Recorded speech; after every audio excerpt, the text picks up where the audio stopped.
Hello and welcome. You're watching NewsX with me, Devika Devan.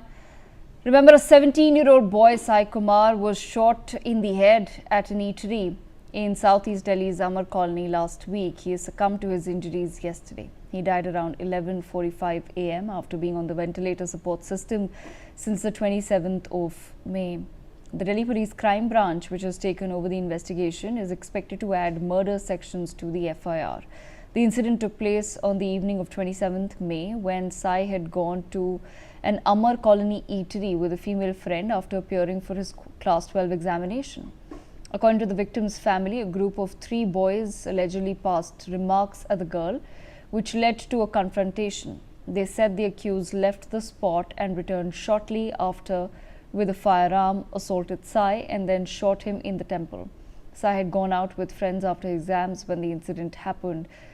The accused first misbehaved with the girl accompanying Sai and later attacked him when he objected. A 16-year-old accused shooter has been apprehended from Okhla on the 28th of May.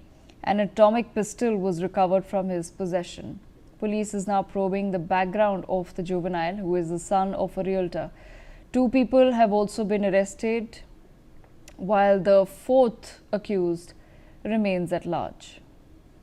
We have some breaking news coming in. The father of Sai Kumar, the 17-year-old boy who tragically died after battling his life in the hospital for 10 days after he was shot at by minors, has now, of course, demanded justice. He said that the accused should go through the same thing that his son went through. Listen in. नहीं है, सब जितने सब मेरे बड़े भाई छोटे भाई है उनका बेटा है और सबका एक ही मांग है कि हमारे बच्चे का जो हाल हुआ है वही उन्हीं के बच्चों का हाल होना चाहिए। जैसे मेरे बच्चे के 2 गोली मारी है, उन सबके भी सर पे गोली मारनी चाहिए प्रशासन को, कि इससे किसी और बच्चे का ये हाल नहीं होगा कल को। क्योंकि दिल्ली पुलिस से पहले भी इनको छोड़ रखा, पहले भी ये क्राइम करके निकल चुके हैं, ये ऐसे बार बार छोड़े जाएंगे, ये फिर कल को आके क्राइम करेंगे sir. My colleague Manohar with us on the broadcast. Manohar, क्या लेटेस्ट खबर आ रही है? हमने अभी साय के फादर की साउंड बाइट सुनी है मनोहर। ऑफ कोर्स फैमिली बहुत ज़्यादा गुस्से में है और वो गुस्सा जायज़ भी है, but what further are we learning as far as the investigation goes?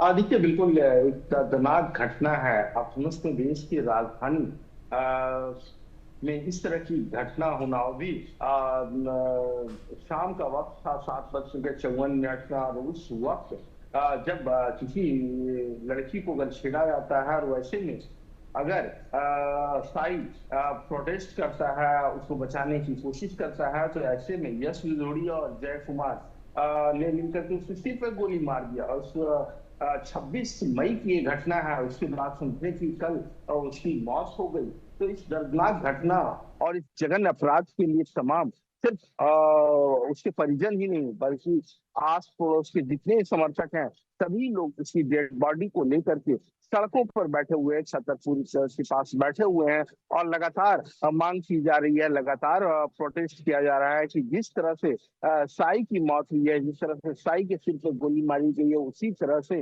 उन लोगों के खिलाफ भी एक्शन होना चाहिए।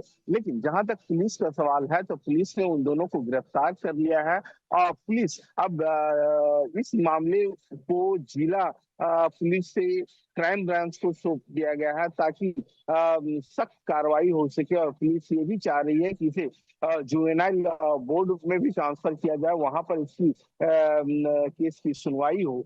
लेकिन सबसे बड़ी बात यह है कि किस तरह से इस घटना को अंजाम दिया गया, कितना दर्दनाक मौत दिया गया।